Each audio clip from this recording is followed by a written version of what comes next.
సంగారెడ్డి జిల్లా కోహూరులో నిర్మాణంలో ఉన్న చర్చి కూలి నలుగురు తీవ్ర గాయాల పాలయ్యారు. స్థానికంగా ఉన్న మెథడిస్ట్ చర్చికి స్లాబ్ వేస్తూ ఉండగా ఈ ప్రమాదం జరిగినట్లు తెలుస్తోంది. ఈ ఘటనలో గాయపడిన నలుగురు కూలీలను స్థానిక ఆసుపత్రికి తరలించగా పరిస్థితి విషమంగా ఉన్నట్లు తెలుస్తోంది.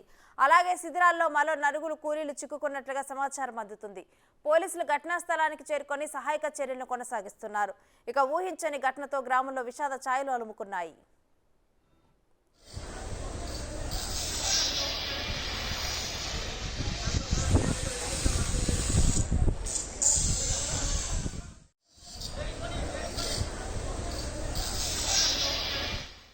ఇక ఇదే అంశానికి సంబంధించి మరింత సమాచారం మా ప్రతినిధి దుర్గారెడ్డి అందిస్తారు ఫోన్ లైన్ ద్వారా. దుర్గారెడ్డి, చర్చ్ స్లాబ్ కూలిన ఘటన గురించి డీటెయిల్స్ ఏంటి?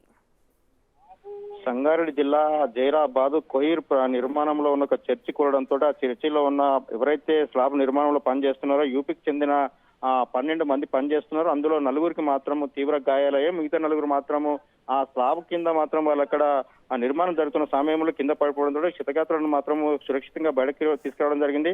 ఇక ఈ చర్చి ఈ రోజు ఆదివారం ఉదయం పూట మరికొంతమంది అక్కడ ప్రాంగణంలోకి వచ్చే అవకాశం ఉండే, కానీ చర్చి నిర్మాణం ఉందని చెప్పి ఆదివారం కూడా ఎవరిని కూడా అక్కడ ప్రార్థన చేసుకోకుండా బయటకు పంపడం జరిగింది. దాంతో పాటు కొంత ఊపిరి పీల్చుకున్న సమయం అయితే మనకు కనిపిస్తుంది. అక్కడ ఒకవేళ అదే అందరూ వచ్చి ఆ చర్చి నిర్మాణం లోపలికి వచ్చి ఒకవేళ అదే సమయంలో అక్కడ ప్రార్థన చేసి ఉంటే మాత్రం చాలా మంది తీవ్ర గాయాల పాలయ్యే అవకాశం అయితే ఉండే.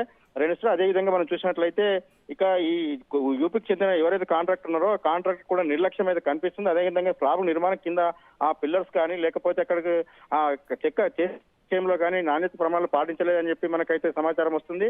ఇక యూపీకి సంబంధించిన 12 మంది కూలీలు మాత్రం నలుగురిలో ఇద్దరు పరిస్థితి విషమంగా ఉంది. వీళ్ళందరికీ కూడా నలుగురు గాయాలైతే ఆ నలుగురిని కూడా ఆ సంగారెడ్డి ప్రభుత్వ ఆసుపత్రికి తీసుకువచ్చారు. అదేవిధంగా మిగతా కూలీలకు ఎవరైతే చిన్న చిన్న గాయాలైనా అక్కడ జైరాబాద్ ప్రభుత్వ ఆసుపత్రికి తీసుకొచ్చి అక్కడ ప్రథమ నిర్వహించే ఆ ప్రయత్నంలో అయితే నిమగ్నమై ఉన్నారు పోలీసులు.